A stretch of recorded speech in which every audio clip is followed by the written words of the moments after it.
محبت دا چاہت دا سلسلہ دراز کر، محبت دا چاہت دا سلسلہ دراز کر، معاویہ کو پیر من معاویہ تناز کر، ادھیل گھٹے سنیا تو خود کو بے نیاز کر، لہو کو حیدری بڑا جگر کو حق نواز کر۔ عمل چنگا ہوئے حیا چنگی ہوئے، عمل چنگا ہوئے حیا چنگی ہوئے، شرم چنگی ہوئے تے گال چنگی ہوئے، ضرورت ثبوتہ دلیلہ دی کوئی نہیں، عمر چنگا لگتا ہے جمع چنگی ہوئے۔ کہا تھا نا صحابہ کا بغض سینے میں نہیں چھپ سکتا، کہا تھا نا صحابہ کا بغض سینے میں نہیں چھپ سکتا، کافر چیخ پڑھتے ہیں کمینے بول پڑھتے ہیں، ابو بکر کا عشق ماؤں کی شرافت کی نشانی ہے، عمر کا نام آتا ہے تو شجر بول پڑھتے ہیں۔ اور تجربہ ہے ہمارا برسوں کا، کبھی تم بھی آزما لینا، تجربہ ہے ہمارا برسوں کا، کبھی تم بھی آزما لینا، یہ زبانیں چوپ بھی ہو جائیں تو چہرے بول پڑتے ہیں۔ انتہائی مجبور احترام قابل قدر اسٹیج پر جلوہ افروز معززین علماء کرام پنڈال میں موجود اہل سنت والجماعت کے مجبور نڈن احباب خوف مجاہد دوستوں بزرگوں اور بھائیوں، سب سے پہلے آج کی اس خوبصورت کانفرنس کے انعقاد پر صدر اہل سنت والجماعت بہاڑی محترم جناب قاری محمد اصغر علی صاحب اور ان کے ساتھ قاری عبدالمالک صاحب کو انتہائی ادب سے اور دل کی عطا گہرائیوں سے مبارکباد پیش کرتا ہوں۔ رب تعالیٰ سے دعا گو کہ حق تعالیٰ تمام حضرات کے علم میں عمل میں عمر میں برکت نصیب فرمائے۔ عزیزان گرامی قدر وقت چونکہ کافی بیت چکا ہے اور معززین اور یہاں کے مہمان خصوصی بھی اسٹیج پر جلوہ گر ہیں، تو میں بغیر وقت کا ضیاع کیے آپ حضرات کے سامنے آج کی اس خوبصورت عنوان تحفظ ختم نبوت و عظمت صحابہ پر لب کشائی کر کے اجازت چاہوں گا۔ عزیزان گرامی قدر، اللہ رب العزت نے تمام انبیاء علیہ السلام کو نبوت عطا فرمائی، لیکن اپنے حبیب جناب محمد رسول اللہ صلی اللہ علیہ وسلم کو ختم نبوت عطا فرمائی۔ اللہ رب العزت نے اپنے لاڈلے پیغمبر کو ختم نبوت عطا فرمائی، تو ختم نبوت کا معنی کیا ہے کہ نبی علیہ السلام آخری نبی ہے۔ اللہ نے صرف اپنے نبی کو آخری نہیں بنایا، بلکہ اپنے نبی کو اللہ نے جو بھی چیز عطا کی آخری عطا کی۔ ہماری کراچی کی زبان میں کہتے ہیں اگر کسی نے خوبصورت بنگلہ بنا لیا تو اس سے پوچھو یار یہ بنگلہ کیسا ہے، کہتا ہے یار یہ آخری ہے۔ اگر کسی نے اچھی ڈرائیونگ کر لی تو اس سے پوچھو کہ یار یہ ڈرائیونگ کیسے کرتا ہے، کہتا ہے یار یہ آخری ہے۔ کوئی بھی خوبصورت چیز دیکھیں تو کراچی والے کہتے ہیں یہ آخری ہے۔ اللہ نے بھی اپنے نبی کو بنایا اور بنانے کے بعد فرمایا یہ میرا آخری ہے۔ اللہ نے اپنے نبی کو جو بھی چیز عطا کی آخری عطا کی۔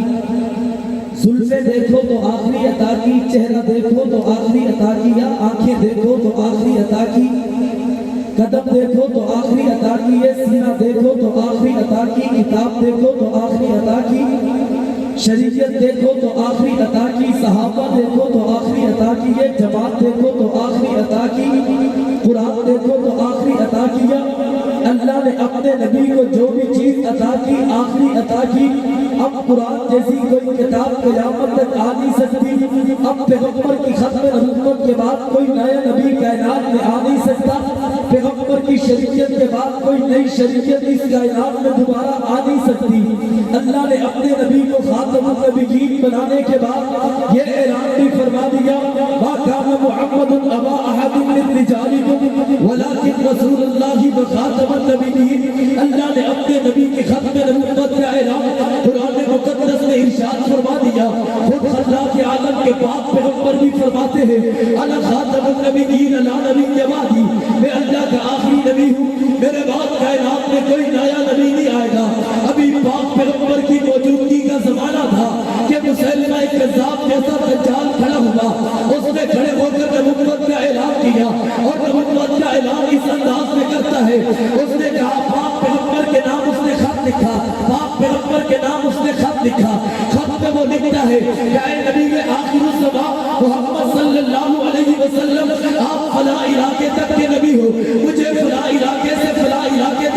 تصدیق کرو.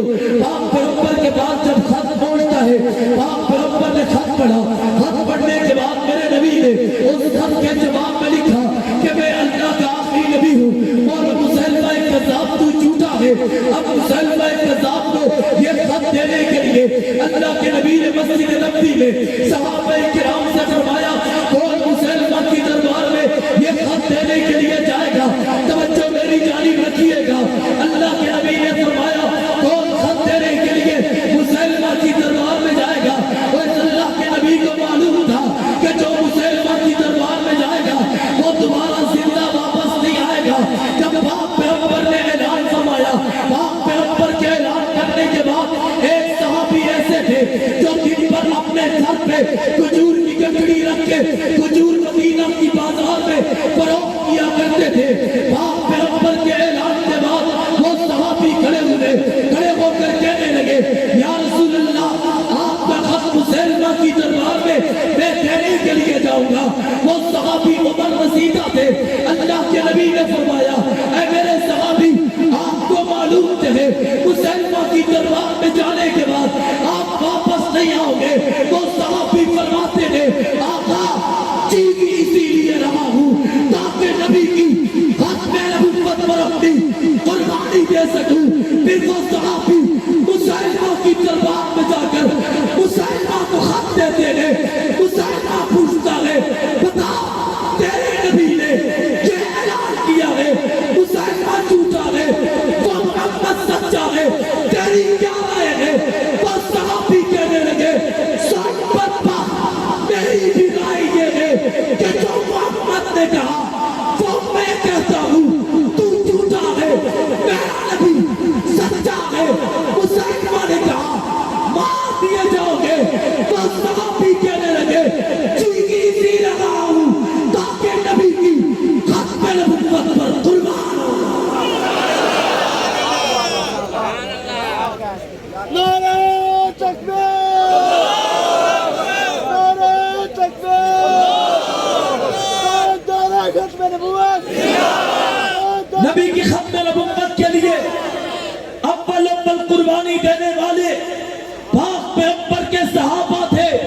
مسلمہ کذاب کی دربار میں جا کر نبی کا خط پڑھ کر سنانے والا وہ نبی کا صحابی تھا. مسلمہ کہنے لگا کہ پیچھے اپنے مڑ کے دیکھ تیرے سامنے میری اتنی بڑی فوج کھڑی ہے. اگر تو نے یہ خط پڑھ کے سنایا ہے اپنا عقیدہ بتائے گا میری فوج کو دیکھ لینا. میرسی کے کھجور سنیو اور صحابی رسول فرماتے ہیں سن مسلمہ میرے گھر میں میرا نونہال بچہ ہے لیکن جب پیغمبر نے خط میرے حوالے کیا ہے میں نے بچے کو نہیں دیکھا. تیری فوج کو کون دیکھے گا؟ میں اعلان وہی کرتا ہوں جو میرے نبی نے کیا ہے. مسلمہ تو جھوٹا ہے، میرا نبی سچا ہے. مسلمہ نے کہا مار دو اسے. وہ صحابی کہنے لگے نبی کی ختم نبوت پر قربان ہونا ہم اپنے لیے باعث سعادت سمجھتے ہیں. یار اتنے بڑے مجمع میں وہ آواز نہیں آ رہی. آپ کرسیوں والے بھی بولے یار بلند آواز سے، اور ذرا بلند آواز سے. ختم نبوت پر اول قربانی دینے والے کون تھے؟ صحابہ. بلند آواز سے، بلند آواز سے. جب مسلمہ کذاب کا فتنہ عروج پکڑ رہا تھا، صدیق اکبر کا دور خلافت تھا. صدیق اکبر نے اپنے دور خلافت میں مسلمہ کذاب کی فوج کے خلاف لشکر کشی کی. صدیق اکبر جب مسلمہ کذاب کے قلعے کو چاروں طرف سے گھیر لیتے ہیں حضرت خالد ابن ولید کو صدیق اکبر نے سپاہ سالار بنا کر بھیجا. مسلمہ کذاب کا ایک ٹٹو اس سے پوچھتا ہے بتا مسلمہ کہیں آ رہی ہے یا نہیں آ رہی؟ اس نے کہا بھائی آ گئی ہے، ہم انہیں شکست دے دیں گے. اور انہیں کیا پتا تھا نبی کی لشکر نبی کی فوج تیرے مقابلے میں آئی ہوئی ہے اور جس فوج کو اللہ کے نبی نے تیار کیا ہے آج وہ تیرے مقابلے کے لیے تیرے قلعے کے باہر کھڑی ہے. کئی دن ہو گئے فتح نہیں ہو رہی. ایک صحابی آ کر کہتے ہیں دیواریں اتنی اونچی ہیں اگر تیر مارو تیر دیواروں کو لگ کے زمین پہ نیچے گرتا ہے. لہذا کوئی ترکیب سوچی جائے. ایک صحابی ایسے تھے, وہ صحابی کہنے لگے اے ابو بکر صدیق میرا مشورہ قبول کر لیجئے. اے سپاہ سالار خالد ابن ولید میرا مشورہ قبول کر لیجئے. پوچھا مشورہ کیا ہے؟ وہ فرماتے میرا مشورہ یہ ہے کہ مجھے دو ساتھی پاؤں سے پکڑے, دو ساتھی ہاتھ سے پکڑے, مجھے جھولا جھلاتے ہوئے اس قلعے کے دروازے سے اندر پھینک دے. میں اندر جاؤں گا, دروازہ کھولوں گا, پھر آپ نے اندر حملہ کر دینا ہے. سنو, نبی کے صحابہ نے وہی طریقہ اختیار کیا. اس صحابی کو اڑاتے ہوئے جب دروازے کے اس طرف پھینکا تو مسلمہ کی فوج گھبرا گئی, لڑکھڑا گئی. یہ اڑنے والی فوج کہاں سے آ گئی ہے؟ دروازہ کھلا تو محمدی لشکر نے, محمد کے شیروں نے مسلمہ کذاب کے فتنے کو زمین باز کر کے نبی کی ختم نبوت کے لیے صحابہ نے قربانی دی. اس نے قربانیاں دی. وقت چونکہ ختم ہو گیا. کل جامعہ مسجد صدیقیہ میں میرا مفصل کتاب ہے, آپ کو میں سناؤں. میں آخری بات کرنے لگا. سنو, حضرت اسماعیل ذبیح اللہ جب ان کی ایڑیاں زمین پر لگی تو وہاں سے کیا نکلا؟ یار بلند آواز سے, شرما کے نہیں, ذرا گرج کے بتاؤ کیا نکلا؟ زمزم نکلا. زمزم کو 1 سال رکھو, 2 سال رکھو, 3 سال رکھو, 4 سال رکھو, 5 سال رکھو. زمزم کا پانی نہ ذائقہ بدلتا ہے, نہ بو بدلتی ہے, نہ رنگ بدلتا ہے. میں پوچھتا ہوں وجہ کیا ہے؟ جواب ملتا ہے اس پانی پہ ایڑیاں ذبیح اللہ کی لگی ہے. پھر ایک منظر مجھے وہ بھی یاد آتا ہے, ہجرت والی شب میں صدیق کے کندھوں پر پیغمبر سوار ہو گئے. آج بے ایمان کہتا ہے صدیق بدل گیا تھا. اے پیغمبر جب صدیق کے کندھوں پر سوار ہوئے, صدیق کے سینے پر حبیب اللہ کی ایڑیاں لگی تھی. اور جس زمزم کے پانی پہ ایڑیاں ذبیح اللہ کی لگی وہ زمزم نہیں بدلتا. اور جس صدیق کے سینے پر ایڑیاں حبیب اللہ کی لگی ہو وہ صدیق کیسے بدل گئے؟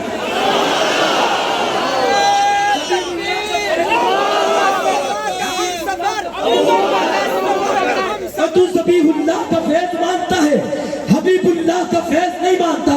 خدا کی قسم ذبیح اللہ کا فیض بھی قیامت تک جاری رہے گا اور صدیق کا فیض بھی قیامت تک جاری رہے گا. نبی کی ختم نبوت کا دفاع کرنے والے بلند آواز سے بولو کون تھے؟ صحابہ. کون تھے؟ صحابہ.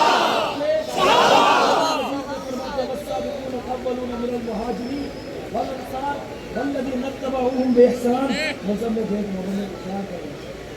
والسابقون الأولون من المهاجرين والأنصار والذين اتبعوهم. اللہ قرآن میں فرماتے ہیں مہاجرین اور انصار ان سے تو میں راضی ہی راضی ہوں. والذین اتبعوهم بإحسان, جو اخلاص کے ساتھ ان کی اتباع کرتے ہیں میں اللہ ان سے بھی راضی ہوں. یہ تفسیر طرف عنوان ہے. اب میں آپ سے پوچھنا چاہتا ہوں, اللہ تو صحابہ سے راضی ہے اور جو ان کی اتباع کرتے ہیں رضی اللہ عنہم ورضوا عنہ, اللہ ان سے بھی اپنی رضا کا اعلان کرتا ہے. صحابہ کا دفاع کرو گے یا نہیں کرو گے؟ صحابہ کا دفاع کرو گے یا نہیں کرو گے؟ پھر مجھے بتاؤ, اگر میرا پیغمبر استاد تھا تو شاگرد کون تھے؟ کون تھے؟ اگر میرا پیغمبر لشکر جرار کا امیر تھا تو لشکر جرار کون تھے؟ اگر میرا پیغمبر امام تھا تو مقتدی کون تھے؟ صحابہ. صحابہ صحابہ ہاتھوں کا مکہ بنا کر فضا میں ہاتھ لڑا کر آخر تک آواز سننی چاہیے. صحابہ صحابہ صحابہ صحابہ, کوئی لفظ خاموش نہ رہے. صحابہ